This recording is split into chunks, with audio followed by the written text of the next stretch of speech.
Hello students, my name is Love Kumar and you are watching LKS chemistry classes. But today I am going to record next lecture of electrochemistry. और उससे पहले आपको एक important information देनी है कि मैंने क्लास 11th और 12th की ऑर्गेनिक को कम्प्लीटली रिवाइज करने का डिसीजन लिया है और ये उन स्टूडेंट्स के लिए ज़्यादा बेनिफिशियल है जो इस साल 2022 में आईआईटी की एग्ज़ाम लिखने जा रहे हैं, चाहे वो मेंस हो चाहे एडवांस हो। मैंने उस ऑर्गेनिक को जो रिवाइज करना है बेटा वो क्वेश्चंस के थ्रू करना है। मैंने बहुत ही अच्छे अच्छे क्वेश्चंस का एक सिलेक्शन तैयार किया है जिसमें क्लास 11th और 12th की लगभग सारी रिएक्शंस दो बार कवर हो जाएंगी। उन क्वेश्चंस का लेवल आईआईटी एडवांस के बराबर या उससे अपर होगा और आप रियली आपके लिए काफ़ी इंपॉर्टेंट साबित होने वाली है वो, क्योंकि मैं जानता हूँ ऑर्गेनिक से बच्चे डरते हैं जनरली। तो लास्ट मोमेंट में जो ये टाइम बचा है इसमें आप ऑर्गेनिक के लिए रेडी रहिए और मैं आपको डेली 2 से 3 क्वेश्चंस, वो क्वेश्चंस काफ़ी बड़े होंगे जिसमें कि 10 से 12 रिएक्शन इन्वॉल्व होंगी। तो 10-12 रिएक्शंस की डेली प्रैक्टिस हो जाएगी आपकी और इन क्वेश्चंस को अपन एलेबोरेट करके पढ़ेंगे अच्छे से। कोई रिएक्शन आपको नहीं भी आती है तो वो वहाँ पे समझ में आ जाएगी। ठीक है, क्वेश्चंस के थ्रू हम इसे रिवीजन करने जा रहे हैं और आप लोग को जो क्वेश्चंस मिलेंगे वो मेरे टेलीग्राम ऐप पर मिलेंगे। उसके लिए इस वीडियो के डिस्क्रिप्शन में उसका लिंक आपको मिल जाएगा, आप वो लिंक पे जाकर ग्रुप ज्वाइन कर लीजिए। और कोई बच्चा मान लो अच्छा बच्चा है, धांसू बच्चा है, क्वेश्चन देगा खटाक से आंसर कर दिया, तो यदि कोई बच्चा जल्दी से आंसर देता है तो आप वही उस पर पोस्ट कर दें टेलीग्राम ऐप पर ही, और जिस भी बच्चे का पहले आंसर आएगा और वो सही होगा तो मैं नेक्स्ट क्लास में उसका नाम अनाउंस करूंगा कि किस बच्चे ने वो क्वेश्चंस किया है भाई। ओके, तो बगैर देर करे अपन चलते हैं इलेक्ट्रोकेमिस्ट्री तरफ। बेटा इलेक्ट्रोकेमिस्ट्री के प्रीवियस लेक्चर में मैंने डेरियन सेल का कंस्ट्रक्शन वगैरह बता दिया था, तो वहीं से मैं उठा लेता हूँ इसको। तो देखो डेनियल सेल कुछ ऐसा था, सेल रिप्रेजेंटेशन में अपन ने पढ़ लिया था कि जिंक से Zn+2 और इसकी कंसंट्रेशन 1 मोलर ली थी अपन ने, ये सॉल्ट बेस, और कॉपर+2 इसकी कंसंट्रेशन भी 1 मोलर थी से कॉपर। ठीक है भाई, ये डेनियल सेल था और इसमें जब हमने यहाँ इलेक्ट्रोड्स पर वोल्ट मीटर कनेक्ट किया था तो इस वोल्ट मीटर की जो रीडिंग आई थी, मतलब ई सेल जो इसका आया था वो था आपके पास में 1.1 वोल्ट। देखो बेटा ये तो प्रैक्टिकली अपन को मिल गया कि इतना पोटेंशियल उसने जनरेट किया है, हमें थ्योरेटिकली चीजों को करना है, हमारा सिलेबस भी वही है। तो बेटा जब भी आपसे देखो ऐसा ही कोई सेल आपके क्वेश्चन में मेंशन होगा और उसी से आपसे ई सेल पूछा जाएगा, सॉरी यहाँ पे ई नॉट सेल है बिकॉज कंडीशंस स्टैंडर्ड ली थी अपन ने, तो ऐसे ही ई सेल पूछा जाएगा और इसको ई सेल को हमें वोल्ट मीटर की रीडिंग से नहीं निकालना है, सॉल्व करके निकालना है बेटा। ठीक है, तो उसी के चलते मैं बताता हूँ आपको, आगे प्रोसीड करते हैं अपन। तो देखिए जब भी कोई भी आपको सेल गिवन है ना तो उसकी सेल रिएक्शन लिखना सीखिए बिकॉज ई सेल निकालने में काफी काम आएगी। तो आप अपना प्रीवियस लेक्चर याद कीजिए या फिर उसको देखिए। एट एनोड क्या हुआ था, एट एनोड ऑक्सीडेशन हुआ था और ऑक्सीडेशन भी किसका हुआ था बेटा, जिंक का। तो एट एनोड की रिएक्शन क्या थी यहाँ पे पास में, जिंक सॉलिड से जिंक+2 में कन्वर्ट हुआ था और 2 इलेक्ट्रॉन इसने लॉस किए थे और इसका जो ई नॉट था Zn+2 से Zn, ये कितना था बेटा, सॉरी रिडक्शन का नहीं ऑक्सीडेशन का, Zn से Zn+2 ये कितना था हमारा 0.76 वोल्ट, ऐसा कुछ आया था बेटा। और एट कैथोड जो आपके पास रिएक्शन थी बच्चा पार्टी क्या थी बताओ, वो थी कॉपर+2 का रिडक्शन हो रहा था एक्वस साइड प्लस 2 इलेक्ट्रॉन इसने लिए थे और कॉपर सॉलिड में कन्वर्ट हो रहा था। और यहां ई नॉट कॉपर+2 से कॉपर ये था आपके पास 0.34 वोल्ट। ठीक है बेटा, ये एक एनोड की हाफ सेल रिएक्शन है और ये हाफ सेल का सेल पोटेंशियल है, ये कैथोड की हाफ सेल रिएक्शन है और ये कैथोड का हाफ सेल पोटेंशियल है। बेटा हमसे जब भी ई सेल पूछा जाएगा तो पूरे सेल का पूछा जाएगा, तो हमें जो रिक्वायर्ड होगी वो सेल रिएक्शन ही रिक्वायर्ड होगी। तो आपको जब भी किसी रेडॉक्स रिएक्शन को, देखो सेल में मोस्टली रेडॉक्स रिएक्शन ही आएगी आपके सामने कंप्लीट सेल में। जब भी आपको किसी रेडॉक्स रिएक्शन को ऐड करना है तो इस प्रकार से ऐड करना है कि उसके इलेक्ट्रॉन्स कैंसिल आउट हो जाए। अब यहाँ तो जो कि सिंपलेस्ट है डेनियल सेल, इलेक्ट्रॉन भी सेम है तो इजीली कैंसिल आउट हो गए। यदि ऐसा ना हो, मान लो यहाँ 2 इलेक्ट्रॉन होते हैं, 3 इलेक्ट्रॉन होते हैं, तो कैंसिल करने के लिए यहाँ 2 इलेक्ट्रॉन थे तो उसको 3 से मल्टीप्लाई करते हैं, 3 इलेक्ट्रॉन थे तो उसको 2 से मल्टीप्लाई करते सॉरी, ताकि इलेक्ट्रॉन सेम हो जाए, कैंसिल आउट हो जाए। रेडॉक्स रिएक्शन का मतलब ही है कि उसमें ओवरऑल इलेक्ट्रॉन्स बचने नहीं चाहिए, इलेक्ट्रॉन्स कैंसिल हो जाने चाहिए। तो देखो यहां से Zn solid plus copper plus 2 aqueous से बना बच्चा बेटा Zn प्लस 2 एक्वस और कॉपर। और बेटा ये कोई रिएक्शन नहीं है, मैं यहाँ पे कॉपर सल्फेट ऐड कर, मतलब सल्फेट आयन ऐड कर देता हूं। तो देखो कॉपर सल्फेट में जब हम जिंक डालते हैं तो जिंक सल्फेट प्लस कॉपर बनता है, ये रिएक्शन हम पढ़ते हैं। बट इस रिएक्शन के थ्रू यदि हमने इसको एक स्पेशल तरीके से कराया है, 2 अलग अलग कंटेनर लिए डेनियल सेल बनाया, उसमें ये रिएक्शन कराई है, तो इसके थ्रू इस सेल का जो सेल पोटेंशियल जनरेट हुआ है ई नॉट सेल, वो इन दोनों सेल के एडिशन के बराबर हो गया। ई नॉट ऑक्सीडेशन मतलब ई नॉट Zn से Zn प्लस 2, ये ऑक्सीडेशन वाला है, plus E not copper plus 2 से कॉपर, और यहां से ई नॉट सेल जो आ गया इसको मैं फाइनली बोल सकता हूं 0.76 वोल्ट प्लस 0.34 वोल्ट, ये आ गया 1.1 वोल्ट। ये इस डेनियल सेल की सेल रिएक्शन है। ठीक है बेटा, यहां से मैं आपको इसलिए क्यों बता रहा हूं, ये सारा कुछ क्यों होता है, बिकॉज यहां से मेरे को एक इंपॉर्टेंट चीज आपको बतानी है। जब भी किसी गिवन सेल का, कंप्लीट सेल का ई नॉट सेल पूछे तो आप उसे हमेशा कैलकुलेट करेंगे E naught oxidation plus E naught reduction. अब यहां पर कुछ बच्चे मेरे से सेटिस्फाइड नहीं होंगे या कुछ सोच रहे होंगे जिन्होंने आगे पढ़ रखा होगा कि सर ई सेल तो इंटेंसिव प्रॉपर्टी होती है, उन्हें तो अपन ऐड और सब्सट्रैक्ट कर ही नहीं सकते, आपने डायरेक्ट कैसे ऐड कर दिया इनको, इस सेल रिएक्शन से कैसे ऐड कर निकाल दिया। यही तो मेरे को आपको पढ़ाना है आगे, ये पढ़ाना बटी आता है। ऐसे ही आपको याद रखना है किसी भी सेल का ई नॉट सेल यदि आपको निकालना है तो उसके लिए हमेशा E naught oxidation plus E naught reduction करना है आपने। ये कैसे आया है वो मैं आपको आगे बताऊंगा, बट ये ई नॉट सेल निकालने का एक तरीका है। बेटा जब भी कोई सेल देगा, मैं आपको बता दूं इन फ्यूचर क्या होने वाला है, जब भी कोई सेल देगा आपको, सेल का ई सेल अपन निकालेंगे तो ई सेल के लिए ई नॉट सेल रिक्वायर्ड होगा, n number of moles of electron ये भी रिक्वायर्ड होंगे। तो बेटा यहां पर देखो इस सेल रिएक्शन में कितने इलेक्ट्रॉन कटे हैं, 2 इलेक्ट्रॉन कटे हैं, तो मतलब 2 मोल इलेक्ट्रॉन कटे हैं, ऐसे मान लो यदि अपन पर मोल डाटा की बात करें तो इसका n हो जाएगा बेटा 2, और एक और टर्म डिफाइन करेंगे अपन q, जो आगे अपने काम आएगा। मैं आगे की चीजें बता रहा हूं, अभी आपको कोई मतलब नहीं है, तो जो बताया वो आपको समझ में आना चाहिए। आगे q आएगा उसको भी अपन इसी सेल रिएक्शन से निकालेंगे। माइनिंग टू से मैं सिर्फ आपको इतना बताना चाह रहा हूं, ये आपको यदि समझ नहीं आया फिलहाल तो अपन आगे ले लेंगे, आगे यही काम करना अपन को। किसी भी सेल का सेल पोटेंशियल निकालने के लिए उसकी सेल रिएक्शन इंपॉर्टेंट है, सेल रिएक्शन कैसे लिखनी है वो आप देख लें। एनोड की अलग से लिखें, कैथोड की अलग से लिखें। सेल रिएक्शन लिखने के लिए ये जो इलेक्ट्रॉन से कैंसिल आउट होने चाहिए, यहां तो कोइंसिडेंटली सेम आ गए, अगर सेम नहीं होते, जैसे यहां पे 2 इलेक्ट्रॉन या 3 इलेक्ट्रॉन होते तो आपको उसे किसी भी सुटेबल इंटीजर से मल्टीप्लाई करके इलेक्ट्रॉन्स को इक्वल करके ऐसे ऐड करना है कि वो कैंसिल्ड आउट हो जाए।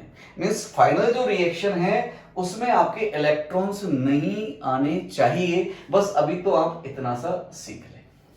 अब ये क्यों किया है मैंने, ई ऑक्सीडेशन या ई रिडक्शन का एडिशन क्यों किया है, या मैं भी बोल रहा था ये इंटेंसिव प्रॉपर्टी होती है, इसको ऐड सब्ट्रैक्ट नहीं कर सकते, वो क्या है वो मैं यहां से स्टार्ट करता हूं। ठीक है, तो मेरा नेक्स्ट टॉपिक मैं स्टार्ट कर रहा हूं बेटा। तो देखिए ये तो सिर्फ डेनियल सेल के बारे में थोड़ा बहुत था। अब जो हमें काम में आएगा जिससे अपन ई सेल कैलकुलेट करेंगे, उस डायरेक्शन में अपन बढ़ रहे हैं और मैं इसको आगे बढ़ा रहा हूं बेटा। ठीक है, तो मैं आपको हेडिंग डालता हूं, और one of the most important heading of galvanic cell वो यही होगी, रिलेशन बिटवीन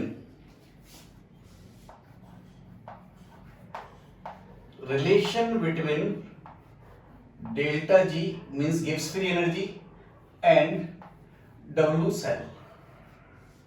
सेल का वर्क और डेल्टा G के बीच में रिलेशन बेटा ये है। ठीक है, इसको अपन को बात करें तो मैं इसको यहां से स्टार्ट करता हूं कि एक रिलेशन है, वो ये है delta G equals to W. W useful भी कह सकते हो आप इसको, और इसे आप डब्ल्यू मैक्स भी कह सकते हो, और इसे आप डब्ल्यू नॉन पीवी भी कह सकते हो, नॉन पीवी वर्क, ऐसे भी आप इसे कह सकते हो। ठीक है, अब बेटा यहां आपके दिमाग में दो तीन बातें होंगी, सर ये डेल्टा जी क्या है, डब्ल्यू यूजफुल क्या है, ये डब्ल्यू मैक्स आपने कैसे लिख दिया, ये नॉन पीवी क्या है, ये बातें होंगी। बेटा मैं आपको बता दूं, ये दुनिया की मोस्ट ब्यूटीफुल, यदि आप रिलेशनशिप लिखोगे ना साइंस की, तो उन मोस्ट 10 ब्यूटीफुल, टॉप 10 यदि आप लिखोगे तो उसमें बेटा एक ये इक्वेशन भी आ जाएगी आप। ये भी बहुत ही प्यारी इक्वेशन है और इसके बारे में आपको बताता हूँ ये कैसे आया कैसे नहीं आया। ठीक है, तो देखो अपन कहां से स्टार्ट करें इसको बताना। जैसे जैसे जैसे मैं डेल्टा जी से स्टार्ट करूं क्या, दोनों को अलग अलग बताता हूं। चल पहले वर्क देख लेते हैं कि इस वर्क का पोर्शन जो है छोटा है। तो वर्क डब्ल्यू यूजफुल, बेटा सेल जो वर्क कर रहा है अभी, जो भी गैल्वेनिक सेल वर्क करते हैं उसे अपन यूजफुल वर्क ही बोलेंगे। एक्चुअली यूजफुल वर्क क्यों बोलेंगे मैं अभी कमेंट नहीं करना चाहूंगा, जब मैं डेल्टा जी पढ़ा दूंगा उसके बाद उस पर कमेंट करूंगा। फिलहाल आप ये मान लो डब्ल्यू यूजफुल, तो सेल जो वर्क कर रहा है वो इलेक्ट्रिक वर्क है, इलेक्ट्रिक वर्क,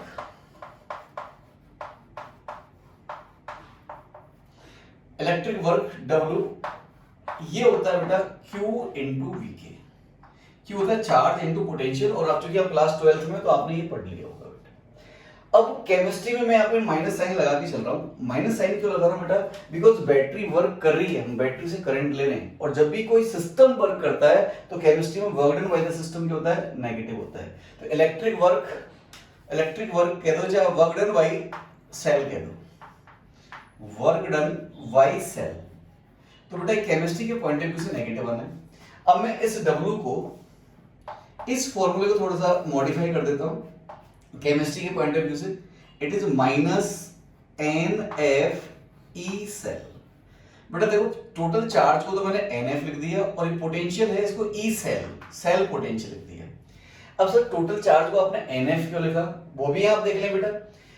यहां एन है number of moles of electron, number of moles of electron involve और cancelled out in cell reaction. Complete cell reaction में तो कैंसिल हो जाएंगे, हाफ सेल रिएक्शन में इन्वॉल्व दिखाएगा, अपन बात करेंगे इसके ऊपर फिलहाल। और एफ है बेटा फेराडेज कांस्टेंट, फेराडेज कांस्टेंट, और 1 फेराड की वैल्यू आपको पता ही होगी। 1 फेराड हम कैलकुलेशन पॉइंट ऑफ व्यू से 9650 कूलम ले लेते हैं, वैसे इतनी होती नहीं है, थोड़ी सी कम होती है। ठीक, तो देखो भाई मैं इससे बता दूं, और ये 1 फेराड जो है it is nothing, it is charge of 1 mole electron, it is charge of 1 mole electron. अब बेटा 1 मोल इलेक्ट्रॉन का इतना चार्ज है, और ये 1 फेराड जो है, F जो लिखा हुआ है, it is charge of 1 mole electron, और N equals to total number of moles of electrons involved. तो द टोटल मोल्स को 1 मोल के चार्ज से मल्टीप्लाई करूंगा तो टोटल चार्ज आ जाएगा बेटा, तो ये Q के बराबर हो गया। और ये जो B है इसको पोटेंशियल बोलते हैं, फिजिक्स में इसको B से रिप्रेजेंट करेंगे, और अपन केमिस्ट्री में इलेक्ट्रोकेमिस्ट्री चैप्टर में E सेल से इसको रिप्रेजेंट करेंगे। तो ये वर्क हो गया भाई, फॉर्मूला आ गया इसका W equals to minus n F E cell. अब इस चैप्टर में, इस चैप्टर के जो पोर्शन अपन पढ़ रहे हैं गैल्वेनिक सेल, उसमें हमें केवल ये ई सेल कैलकुलेट करना है। अब बेटा मुझे आप ये बताओ कि W equals to minus n F E cell, हमें इस क्वांटिटी को कैलकुलेट करना है, तो E cell is equals to W upon minus n F लिखूंगा बेटा। अब n तो पता लग जाएगा, सेल रिएक्शन से कितने नंबर ऑफ मोल्स इन्वॉल्व हुए हैं, ये कांस्टेंट है, बट W कैसे पता लग रहे हैं, अब वर्क कैसे मेजर करें। अब आपको सर वर्क तो हमने पढ़ रखा है, तो बेटा आपने जो वर्क पढ़ रखे हैं वो यहाँ पे काम करने वाले नहीं है। मैं जानता हूं आपने वर्क पढ़े होंगे, वर्क देखो काफी तरह के होते हैं, एक तो आपने पढ़ा होगा मैकेनिकल वर्क, मैकेनिकल वर्क जिसे आप पढ़ के आए हो F vector dot x vector, दो वेक्टर्स का डॉट प्रोडक्ट मतलब स्केलर क्वांटिटी है। तो ये कब होता है, जब आप कोई बॉडी है मूव कर रही होती है, वो आपको अच्छे से पता होगा मैं क्यों एक्सप्लेन कर रहा हूँ, बिकॉज फिजिक्स में आप क्लास 11 में पढ़ के आते हैं। एक होता है बेटा पहला वर्क तो ये हो गया, दूसरा होता है बेटा पीवी वर्क। पीवी वर्क ये भी आपने पढ़ा होगा, सिलेंडर पिस्टन सिस्टम में पिस्टन का वॉल्यूम चेंज होता है तो कुछ वर्क करता है, तो यहाँ वो जो वर्क होगा W minus P external dot dB. अब देखो, ना ही तो हम बैटरी को एक जगह से दूसरी जगह पुश कर रहे हैं कुछ फोर्स लगा करके कि हम इससे ये वर्क कैलकुलेट कर लें, ना ही हम कोई बैटरी में कोई वॉल्यूम में चेंज आ रहा है, ऐसा थोड़ी बैटरी पहले स्वेल हो जाती है फिर कंप्रेस हो जाती है ताकि हम इससे W कैलकुलेट कर लें। तो ये जो W है बेटा इन दोनों कैटेगरी में होता ही नहीं है, इसीलिए इसका अलग से नाम दिया है मैंने W यूजफुल। अब ये इस W को हम किसी ऐसी क्वांटिटी का हो उससे रिप्लेस करना चाहते हैं जिसको हम उस सेल के लिए कैलकुलेट कर सके। यदि हमने वो चीज कैलकुलेट कर ली तो N और F तो कांस्टेंट है, हम W को किसी ऐसी चीज से रिप्लेस करेंगे जिसको हम कैलकुलेट कर पाए तो E सेल निकाल पाएंगे। तो अब बहुत ढूंढा तो इसमें हमें थर्मोडायनेमिक्स में हेल्प करिए बेटा केमिस्ट्री में जब कुछ भी ना समझ में आए ना तो बस उसको हेल्प थर्मोडायनेमिक्स ही कर सकती है। थर्मोडायनेमिक्स ने ये बता रखा था पहले से कि delta G equals to W useful होता है, पहले बता रखा था, तो हमने इसको इसके बराबर रख दिया, delta G equals to W useful. अब डेल्टा जी हम कैलकुलेट कर लेंगे। अब डेल्टा जी तो रिएक्शंस की कैलकुलेट करने के लिए क्लास 11th में पढ़ गए नहीं पढ़ गए हैं अपन, लेकिन सर हमने तो पढ़ी नहीं, तो हम डेल्टा जी कैसे कैलकुलेट करेंगे। टेंशन नोट, इसका बहुत बड़ा ऐसा रोल नहीं है ऐसा कि आप कैलकुलेट ना कर पाओ। तो देखो भाई, ये तो कुछ W के बारे में बताता थी, अब मैं आपको डेल्टा जी को बताता हूं कि डेल्टा जी क्या है। डेल्टा जी देखो भाई, डेल्टा जी होती है गिव्स फ्री एनर्जी। ये तो सब क्या नई बात बता रहे हो आप, गिव्स फ्री एनर्जी और अवेलेबल एनर्जी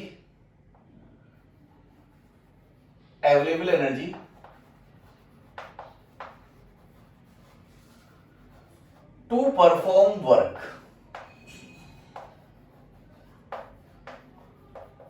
किसी टाइप के वर्क को करने के लिए अवेलेबल एनर्जी होती है वो ये होती है भाई। मैं चाहूं तो इसकी डेरिवेशन बता सकता हूं कैसे आया, चलो देख लेंगे बाद में, पहले मैं डेल्टा जी के बारे में बताता हूं आपको। देखो भाई, आपको मैं इसे इस अवेलेबल एनर्जी को या फ्री एनर्जी को या ये यूजफुल वर्क के बराबर कैसे इसको एक्सप्लेन करने के लिए क्या करता हूं, जैसे लेट से मैं एक कंटेनर ले लिया, इस कंटेनर में चाय बनाना चाह रहा हूं या फिर दूध बॉयल कर रहा हूं या पानी गर्म कर रहा हूं कुछ भी, और मैंने यहाँ पे इसको किचन गैस से कंबशन करा रहा हूं इसका ऐसे, और मैं इसको गर्म करना चाह रहा हूं। तो आप पता है ना किचन गैस लाइक कोई भी आप ले लो, ब्यूटेन ले लो, मीथेन, प्रोपेन, कुछ भी, मैं सिंपल सा कुछ ले लेता हूं जैसे मीथेन ही ले लिया आपने। मीथेन गैस होती है प्लस 2O2 गैस, यहां से CO2 गैस प्लस 2H2O, चार हो गए, ये लिक्विड फॉर्म में बन गया। मान लो 300 केल्विन टेम्परेचर ले रहे हैं ऐसे कुछ, ठीक है, इसका कंबशन करा रहे हैं। इस पूरी प्रोसेस में जो एंथैल्पी रिलीज हो रही है डेल्टा H, लेट से वो हो रही है -100 किलोजूल पर मोल। कट तो नहीं रहा, मैं तो देख लेता हूं, नहीं कट रहा बेटा। देख बहुत ही मजा आने वाला है आपको, मैं ये बता रहा हूं, आपको फील कराऊंगा कि यार ये डेल्टा जी यूजफुल वर्क के बराबर कैसे होती है, पहले तो फील करा दूंगा और फिर इसकी डेरिवेशन भी कर दूंगा आप चाहोगे तो देखो इतना है। अब इसने ये माइनस साइन का मतलब इतनी एनर्जी, इस रिएक्शन ने इतनी एनर्जी क्या करी है, लॉस करी है बेटा। तो अब ये एनर्जी से हम वर्क करना चाह रहे हैं, मतलब इस पानी को गर्म कर रहा हूं तो इस एनर्जी को यूटिलाइज करके मैं वर्क करना चाह रहा हूं। तो मुझे आप बताइए क्या इसकी पूरी एनर्जी इसके वर्क करने में यूटिलाइज हो जाएगी क्या, या कुछ सराउंडिंग को भी जाएगी। जैसे आप मान लो आपने जो अपना चूल्हा होता है, बर्नर जहां होता है, तो उसके आसपास की सराउंडिंग भी तो गर्म होती है ना, तो मतलब जब ये चल रहा होगा तो यहाँ से कुछ फ्लेम्स ऐसे आएंगे, देखो प्रैक्टिकली देखो इसको, फ्लेम ऐसे आएंगी और सराउंडिंग में तो ये एनर्जी जाएगी। तो क्या ये पूरी एनर्जी जो यहाँ पर लिबरेट हुई है क्या ये वर्क करने में चली जाएगी क्या, तो आपका आंसर होगा सर वो तो पूरी तो नहीं जाएगी। तो कितनी जाएगी या कितनी मैक्सिमम एनर्जी से अपन वर्क में ले सकते हैं भाई, कुछ एक मिनिमम अमाउंट ऑफ एनर्जी तो होगी कि वो तो सराउंडिंग लेगा ही लेगा आइडियल कंडीशन में। तो हम जितनी एनर्जी बची है जिससे अपन मैक्सिमम वर्क कर सकते हैं या उसे अपन मैक्सिममली वर्क में कन्वर्ट कर सकते हैं, वो एनर्जी आपकी गिब्स फ्री एनर्जी कहलाती है। अब आप चाहो तो मैं इसको कैलकुलेट करके बता देता हूँ। चलो कैलकुलेट कर देता हूँ, एक एग्जाम्पल भी हो जाएगा, थोड़ा सा रिवीजन भी हो जाएगा थर्मो का आपका। तो मैं इसे इरेज कर रहा हूँ पहले बेटा।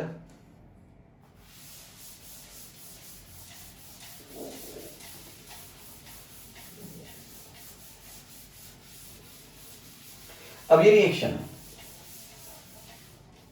अच्छा भाई इसका पहले तो ये देखो delta S R,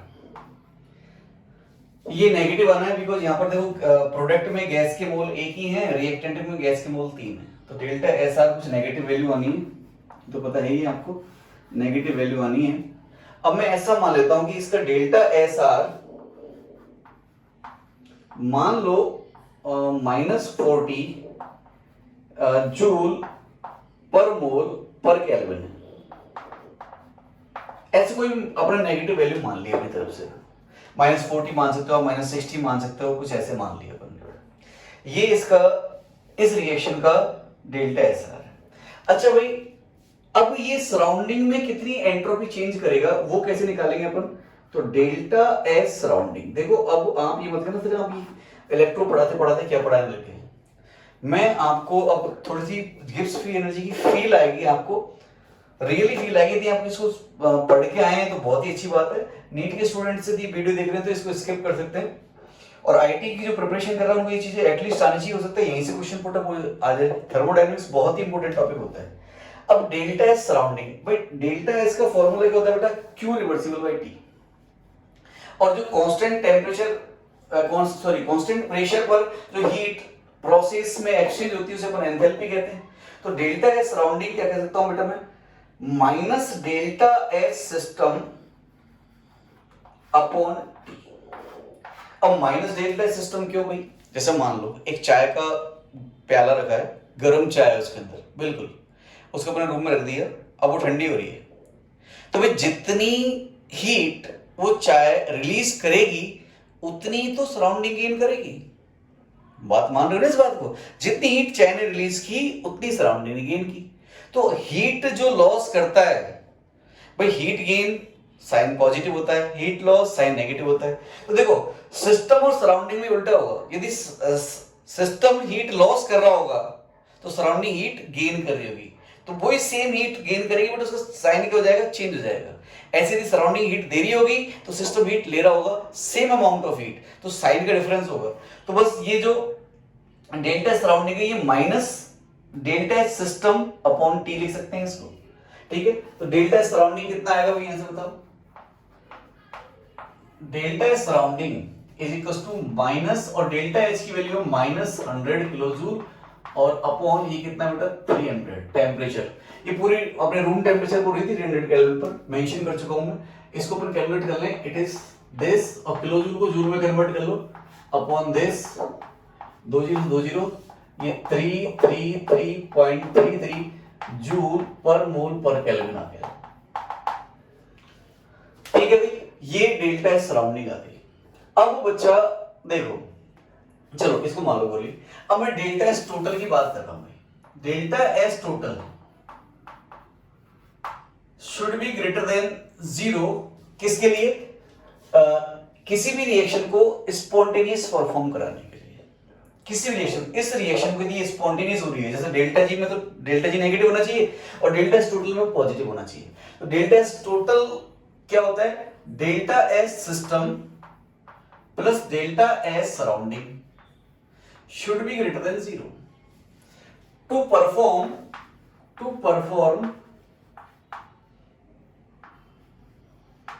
the reaction spontaneously। इतना चाहिए, ठीक है। अब देखो भाई यहां पर मैं बताऊं कि डेल्टा सिस्टम डेल्टा सराउंडिंग निकालना है मेरे को, तो हो जाएगा माइनस डेल्टा सिस्टम। तो तो डेल्टा सिस्टम कितना है बेटा, अपन ने कितना माना है -40, तो माइनस माइनस प्लस हो जाएगा, तो डेल्टा एस सराउंडिंग जो अपन को मिनिमम चाहिए इस रिएक्शन को कंप्लीट कराने के लिए वो greater than 40, minus minus plus हो जाएगा, देखो ये वाला ना 40 जूल पर मोल पर केल्विन चाहिए बेटा। अब 40 मैं इसमें इक्वल टू साइन भी आप चाहो तो लगा सकते हो, बस जस्ट मिनिमम कितनी चाहिए 40 से जस्ट ज्यादा सी, तो मैं इसको इक्वल से 40 से मान लेता हूं, ठीक है। तो देखो अब मैं आपको कह देता हूं कि delta S minimum, delta S surrounding minimum कितना चाहिए हमें, ये मिनिमम 40 मान लो अपनी रिक्वेस्ट 40 जूल पर मोल पर केल्विन, बोलो हाँ है ना। लेकिन देखो डेल्टा एस सराउंडिंग यहाँ पे कितनी कैलकुलेट करी है आपने बेटा, इतनी कैलकुलेट करी है, चाहिए तो इतनी सी, लेकिन चूंकि रिएक्शन एक्सोथर्मिक है इतनी दे रही है भाई, जितनी चाहिए उससे ज्यादा दे रही है, तो क्या दिक्कत है भाई, हमें इसका डेल्टा एस टोटल पॉजिटिव करना है। पॉजिटिव करने के लिए मतलब जैसे ही पॉजिटिव हुआ ये प्रोसेस स्पॉन्टेनियस हो जाएगा, जैसे स्पॉन्टेनियस होगा तो ये तो जस्ट 40 से थोड़े से आगे भी स्पॉन्टेनियस हो जाएगी, तो एटलीस्ट इतनी एनर्जी मतलब इतनी जो एंट्रोपी है वो चाहिए इसको टोटल को, कि सॉरी मैं क्या बोल रहा हूँ, हाँ डेल्टा सराउंडिंग इतनी चाहिए एटलीस्ट, ताकि ये रिएक्शन जो है स्पॉन्टेनियस हो जाए। लेकिन बेटा सराउंडिंग है कितनी, इतनी सारी है। इट मींस अब आप ध्यान से सुनना भाई, इस मिनिमम वैल्यू के लिए delta H, delta S surrounding minimum is equal to, मैं लिख सकता हूं delta H surrounding minimum upon temperature. Delta H surrounding is nothing, it is minus delta H system. भाई जितना डेल्टा सिस्टम ने हीट करेगा उतना क्या करेगा, जितना सिस्टम लॉस करेगा उतना ही गेन करेगा, तो साइन का फर्क आएगा। तो delta H surrounding is nothing, it is just minus delta H system upon T, और ये मिनिमम वैल्यू निकाल रहे हैं अपन इसकी। तो बेटा देखो मैं इसको इरेज कर रहा हूं यहां से, बहुत जबरदस्त काम होने वाला है, ये डाटा मुझे दोबारा चाहिएगा बट ठीक है मेरे दिमाग में हो। देखो भाई अब यहां से डेल्टा एस सराउंडिंग की मिनिमम वैल्यू कितनी है इस रिएक्शन परफॉर्म कराने के लिए 40, तो यहां से लिख दिया 40 is equal to delta H system कितना है माइनस के साथ में माइनस, अच्छा ये तो निकालना ही है अपन को, डेल्टा एच सराउंडिंग अपॉन ये मिनिमम कितनी चाहिए अपॉन टी 300, इसको उधर ले जाओ, तो डेल्टा एच सराउंडिंग क्योंकि 40 जूल में, इसको किलो जूल में कन्वर्ट करना पड़ेगा अपन को, 300 अपॉन 1000, तो मतलब कितना आ गया बेटा प्लस 12 किलो जूल। मींस जो रिएक्शन मैंने लिखी थी अभी अभी CH4 का कंबशन, उस CH4 का कंबशन कराने के लिए, इसको स्पॉन्टेनियस बनाने के लिए आपको इतनी एनर्जी तो सराउंडिंग को देनी ही पड़ेगी, चाहे जो हो जाए,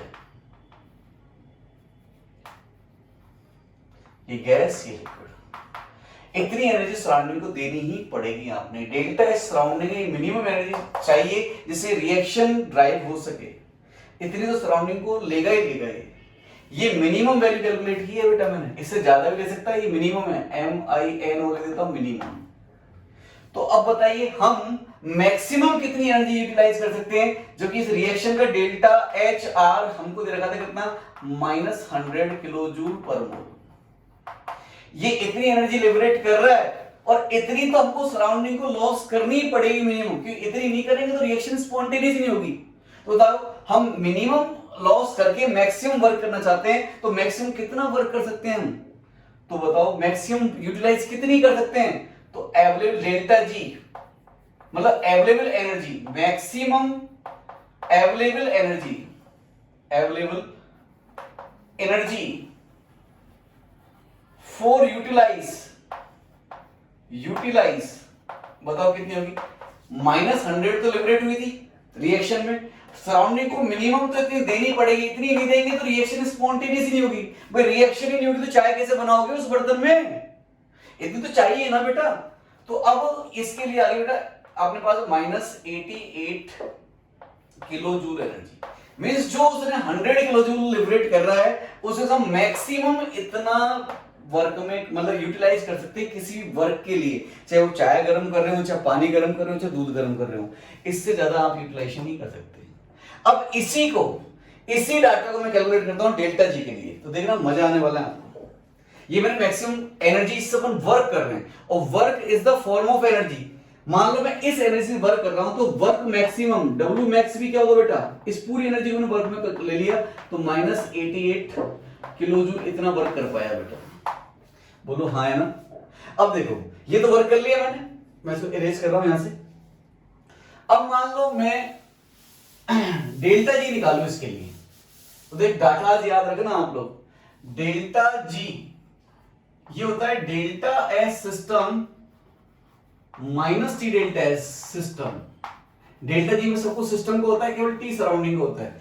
जो बच्चे इसको पहले पढ़ के आए, थोड़ा बहुत याद है, वो काफी एंजॉय कर रहे हैं, और जो नहीं पढ़ के आए होंगे तो उसको स्किप कर देना। 11th में जब मैं वीडियो रिकॉर्ड करूंगा थर्मो का, तब उसमें आप देख लें, ठीक है। तो delta S system minus T delta S system. अब बताओ इसका डेल्टा जी निकालते हैं। डेल्टा एस सिस्टम, इस रिएक्शन ये सिस्टम है अपना, इसने 100 किलो जूल एनर्जी रिलीज करी, 100 किलो जूल माइनस टी कितना है 300 इनटू डेल्टा सिस्टम कितना है बेटा। डेल्टा सिस्टम देखो अपन वीडियो आप देखना, रिवाइंड करो, -40 जूल माना था अपन ने, -40 माना था उसका, इसका डेल्टा सिस्टम अपन ने, क्योंकि नेगेटिव आया था ना, वो एंट्रोपी नेगेटिव -40 जूल पर केल्विन पर मोल माना था, तो 40 ले रहा हूं -40, और ये तो डेल्टा सिस्टम हो गया जूल में, और ये किलो जूल में, तो मैं 1000 से डिवाइड भी कर देता हूं इसको, ये 1000 डिवाइड करता हूं तो ये किलो जूल में हो गया होगा।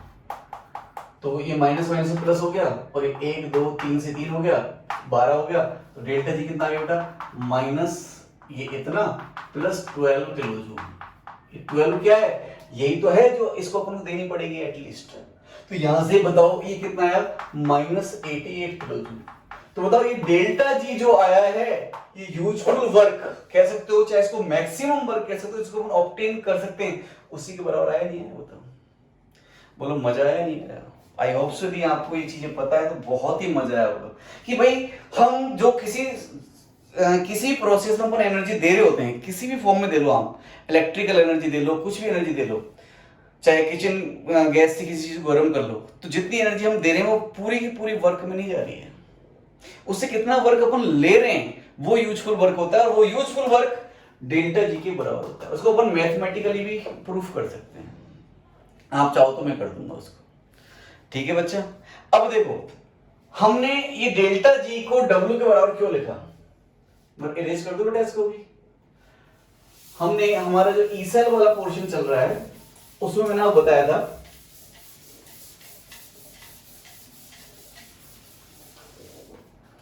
कि delta ji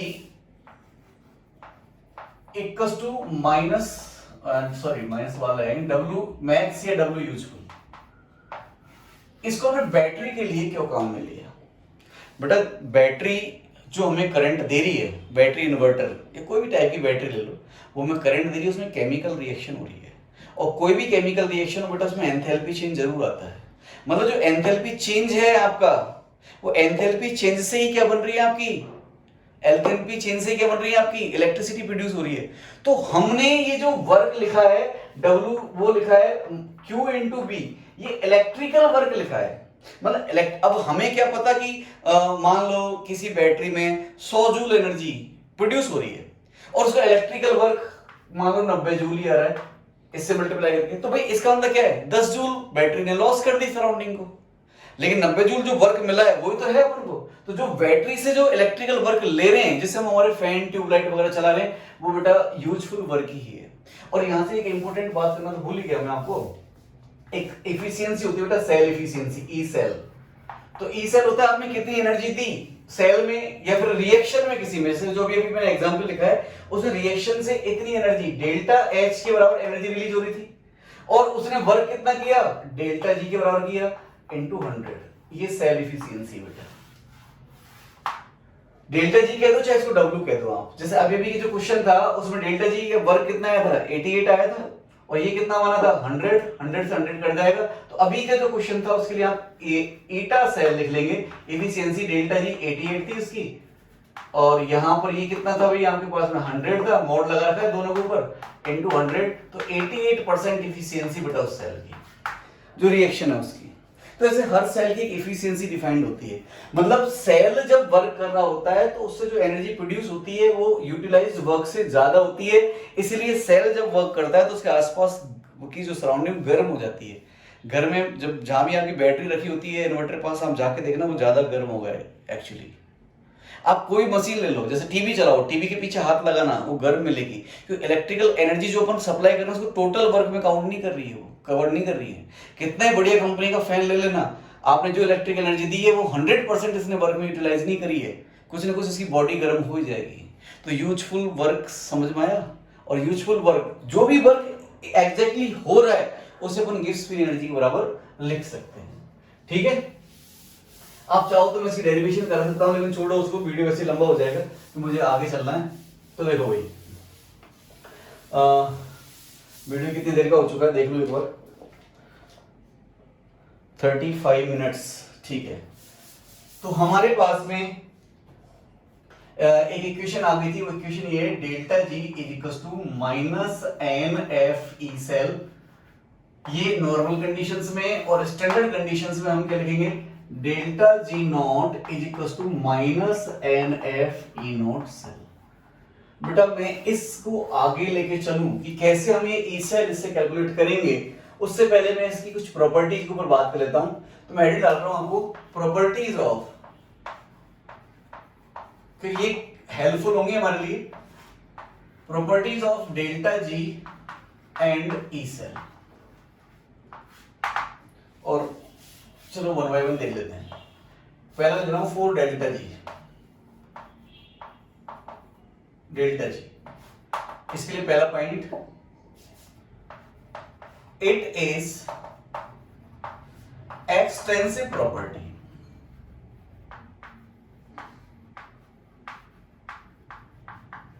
so mathematical operations like as add, subtract, multiply, divide can be applied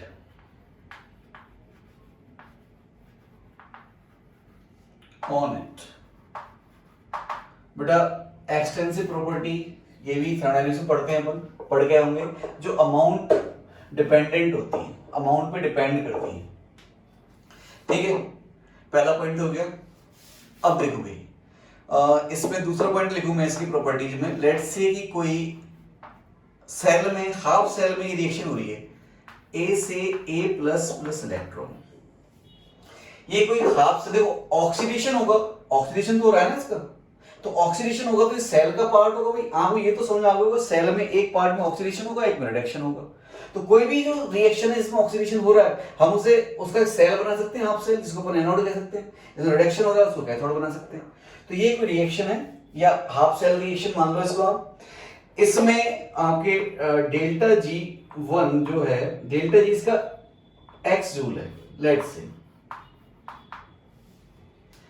यदि आप इसे n से मल्टीप्लाई कर देते हो, एन ए से n A plus plus n electron, तो इसका डेल्टा G2 जो होगा वो n इंटू जिस फैक्टर से मल्टीप्लाई किया है, ये डेल्टा Gb, मतलब ये रिएक्शन है a से a प्लस प्लस इलेक्ट्रॉन, इसका डेल्टा G1 ये, यदि आपने n मल्टीप्लाई किया तो थ्रू आउट होगा भाई, ये इसमें मल्टीप्लाई हो जाएगा, तो n इंटू डेल्टा G1 आएगा, तो डेल्टा G2 वैल्यू हो सकती है यहाँ पे nx जोड़ हो जाएगी बेटे। ये पहला पॉइंट समझ में आया। किसी भी रिएक्शन को आप किसी फैक्टर से मल्टीप्लाई करते हो तो चूंकि उसकी जो डेल्टा जी वो एक्सटेंसिव प्रॉपर्टी है, एक्सटेंसिव मींस जैसे मान लो इसके एक मोल के लिए x लगा है, तो आपने n से मल्टीप्लाई कर दिया, लेट्स से 2 मान लिया n के लिए अपने, तो 2 मोल के लिए क्या लग जाएगा, 2x लग जाएगा, क्योंकि अमाउंट पे डिपेंड कर रही है ना, एक मोल के लिए x है तो 2 के लिए 2x हो जाएगा। बेटा ये मल्टीप्लाई वाला भी आ गया, डिवाइड वाला भी आ गया, क्योंकि n की वैल्यू 2 भी हो सकती है और n की वैल्यू 1/2 भी हो सकती है। यदि n की वैल्यू 1/2 लेंगे तो 1/2 तो यहाँ पर x/2 हो जाएगा, डिवाइड हो जाएगा, ठीक है। तो नेक्स्ट लिखता हूँ थर्ड, कि यदि ए से ए प्लस प्लस इलेक्ट्रॉन, इसका डेल्टा जी मान लेते हैं एक्स जूल है, तो यदि मैं इसको रिवर्स कर दूं ए प्लस प्लस इलेक्ट्रॉन और यहां से ए, तो बेटा इसका डेल्टा जी1 है, ये डेल्टा जी2 है। डेल्टा जी2 रिएक्शन रिवर्स करने से माइनस ऑफ डेल्टा जी1 हो जाएगा और ये माइनस एक्स जूल हो जाएगी। ठीक है। डेल्टा जी की थर्ड नेक्स्ट प्रॉपर्टी, मान लो आपने रिएक्शन है ए से ए प्लस प्लस इलेक्ट्रॉन और इसका डेल्टा जी1 एक्स जूल है, और दूसरी रिएक्शन दे दी मैंने ए प्लस से ए प्लस टू प्लस इलेक्ट्रॉन और इसका डेल्टा जी2 वाई जूल है। और आपसे क्वेश्चन कह रहा है कि कैलकुलेट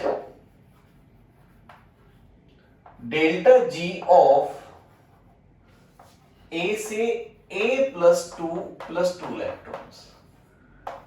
इस रिएक्शन का डेल्टा जी आपको कैलकुलेट करना है। बेटा जब भी ऐसे क्वेश्चंस आपके सामने आएंगे, देखो एक तरह से क्वेश्चन ही है ये। जब भी ऐसे क्वेश्चंस आएंगे आपके सामने, किसी पर्टिकुलर रिएक्शन देगा और उस रिएक्शन का डेल्टा जी पूछेगा, और यदि उसके लिए उसने 2 या 3 और रिएक्शंस भी दे रखी हैं, मींस आपको इनको मैनिपुलेट करके ये लेके आना है, इनको मैनिपुलेट करना है और ये रिएक्शन बनानी है आपको। जैसे देखो मैं आंसर की फॉर्म में क्या लिखूंगा, आप बताओ मेरे को इन 2 रिएक्शंस में क्या मैनिपुलेशन करूं कि ये आ जाए। बोलेगा सिंपल ही तो है, दोनों रिएक्शन को ऐड कर दो। कैसे भाई, आप देखो मैं यहीं कर दूं क्या, चलो लिख देता हूं यार, A प्लस प्लस इलेक्ट्रॉन और A प्लस से A plus two plus electron. अब मैं सिंपली ऐड कर दूं तो A प्लस से A प्लस टू कट जाएगा, तो यहां से A से A प्लस टू बचेगा, प्लस 2 इलेक्ट्रॉन्स हो जाएंगे। देखो ये तो डिजायर्ड रिएक्शन है अपनी, तो इसका डेल्टा जी जो होगा वो क्या होगा, क्योंकि अपने सिंपली ऐड की है, तो यहाँ डेल्टा जी1 है कितना x और यहाँ पे डेल्टा जी2 है y, तो इसका डेल्टा जी जो होगा सिंपली ऐड किए तो ये भी ऐड हो जाएंगे। It is delta G1 plus delta G2, so it is x plus y। अभी तो मैंने सबसे सिंपलेस्ट केस ले लिया।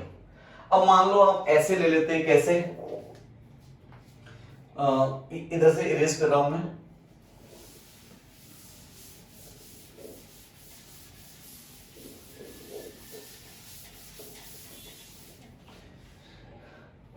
एक क्वेश्चन करो। चलो क्वेश्चन के फॉर्म में लिखता हूं आपको मैं कि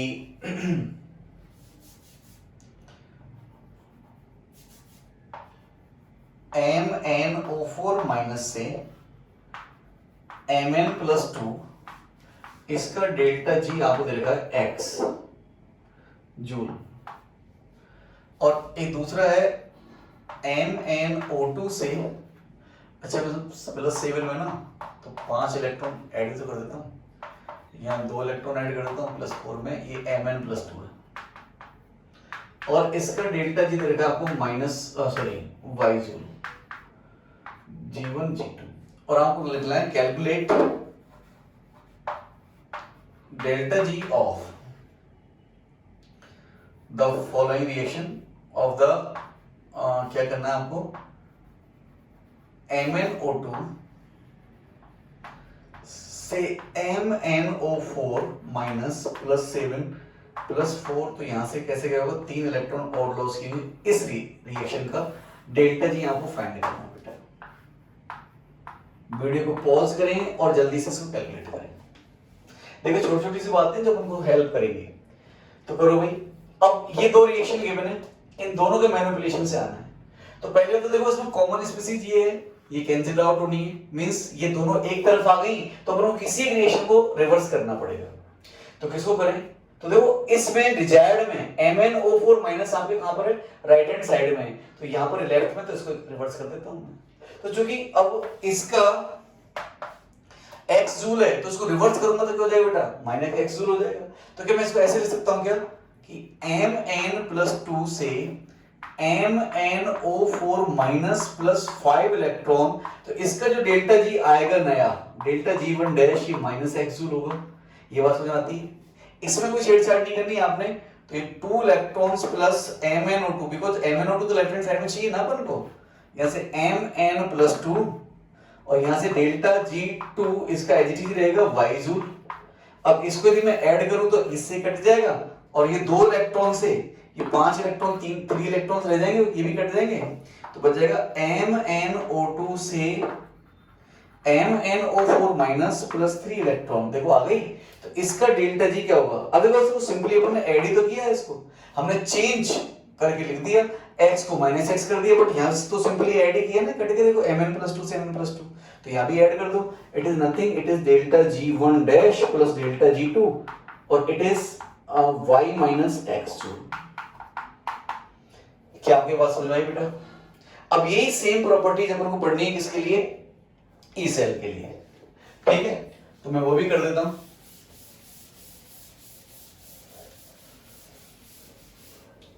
वीडियो शायद ज्यादा बड़ा हो जाएगा, देखता हूं एक बार। 45 मिनट्स का हो गया है, फिर नेक्स्ट में रिकॉर्ड करेंगे। अभी के लिए इतना ही काफी, दैट्स इट। और बेटा कंसिस्टेंटली वीडियोस को देखते रहना, और कभी कभार ना वीडियो में नहीं डाल पा रहा हूँ बिकॉज मेरे को एक फिक्स नहीं हो पा रहा मेरा, मतलब कि जैसे कल ही डाल पाया था मैं, रीजन क्या था कि बोर्ड पे वो सही ढंग से आ नहीं रहा था, तो फिर मैंने ग्रीन बोर्ड ट्राई करके देखा है, इस पे नहीं आएगा तो मैं वापस से व्हाइट बोर्ड पे जाऊंगा, ठीक है। और आपके कोई भी तरह के डाउट्स वगैरह हो तो आप मुझे टेलीग्राम ऐप पर अप्रोच कर सकते हो, ठीक है।